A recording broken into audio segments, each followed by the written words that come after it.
Hi hello నమస్తే అండి. Welcome back to my channel Soumya Katuri. మళ్ళీ కొత్త వీడియోతో ముందుకు వచ్చేసాను. ప్లీజ్ నా ఛానల్ని మొదటిసారి చూస్తున్న వారైతే లైక్ షేర్ అండ్ సబ్స్క్రైబ్ చేసి నన్ను సపోర్ట్ చేస్తారని తప్పకుండా అనుకుంటున్నాను. ఓకేనా అండి, వీడియోలోకి వెళ్ళిపోదామా? చేయాలో మరి.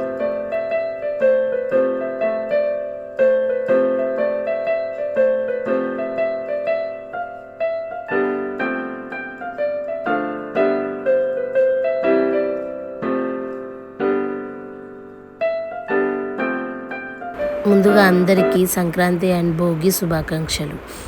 అయితే ఈరోజు వీడియో వచ్చేసి వెజ్ సలాడ్ అండి. ఎంతో హెల్తీ అండ్ టేస్టీగా ఉండబోతుంది ఈ వెజ్ సలాడ్ అనేది. ఈజీగా అండ్ టేస్టీగా ఎలా చేసుకోవాలో తక్కువ ఇంగ్రీడియంట్స్తో చెప్పేస్తాను, వచ్చేసేయండి. ముందుగా ఒక గిన్నెలో కొన్ని వాటర్ పెట్టుకొని దాంట్లో ఒక పిరికడన్ని పల్లీలు, అదే శనగపప్పు అంటారు కదా, పల్లీలు అండ్ లైట్గా కొన్ని గ్రీన్ పీస్ యాడ్ చేసుకోవాలండి. దాని తర్వాత దీనికి కావాల్సిన వెజిటబుల్స్ ఏమో కీర దోసకాయ, మళ్ళీ తర్వాత broccoli, cabbage, beans and cauliflower, ఇంకా మనకి ఇంట్లో ఏవి అవైలబిలిటీగా ఉంటే అన్ని వెజిటబుల్స్ని యాడ్ చేసుకోవాలి. గ్రీన్ పీస్ అనేది ఇలా మనం ఫ్రెష్గా తెచ్చుకొని ఇలా ఓపెన్ చేసేసుకొని నీట్గా ఇలా తీసుకున్న తర్వాత దాంట్లో యాడ్ చేస్తే ఫ్రెష్గా ఉంటే తొందరగా ఉడుకుతాయండి. చాలా హెల్తీ కూడా. ఎన్నో పనులు మనం చేస్తూ ఉంటాం, మన కోసం మనం ఇలాంటి చిన్న చిన్న పనులు చేసుకోవడంలో తప్పేమీ లేదంటానండి. చూడండి, ప్రతి ఒక్క వెజిటబుల్ నీట్గా వాటర్లో మంచిగా సాల్ట్ వేసి కడుక్కోవాలి. వాష్ చేసుకున్న తర్వాత ఇలా సన్నగా కట్ చేసుకొని పెట్టుకోవాలి. బీన్స్ చూడండి ఎలా కట్ చేశాను.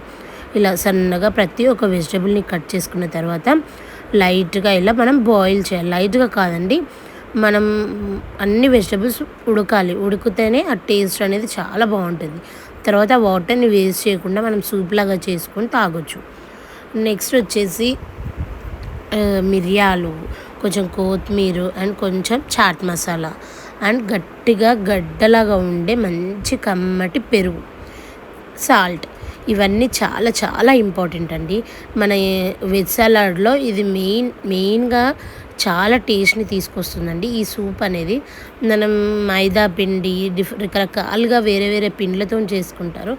దానికన్నా ఈ ప్రతి ఒక్క వాటిలో చాలా పోషక విలువలు ఉంటాయి కాబట్టి దీన్ని మాత్రం అసలు మిస్ చేయకుండా తప్పకుండా ఆ గ్రేవీని యాడ్ చేసుకోవాలి. బాయిల్ చేసిన వెజిటబుల్స్ అన్నిట్లో అన్నీ పక్కన పెట్టుకొని మీకు పచ్చిగా తినాలనిపించినవి కూడా అందులో కలిపేసుకొని కీర దోసకాయ, క్యారెట్ కలిపేసుకొని నేను దాని మీద యాడ్ చేశాను. Thank you for watching my video. తప్పకుండా ట్రై చేసి చెప్పేసేయండి కమెంట్ బాక్స్లో.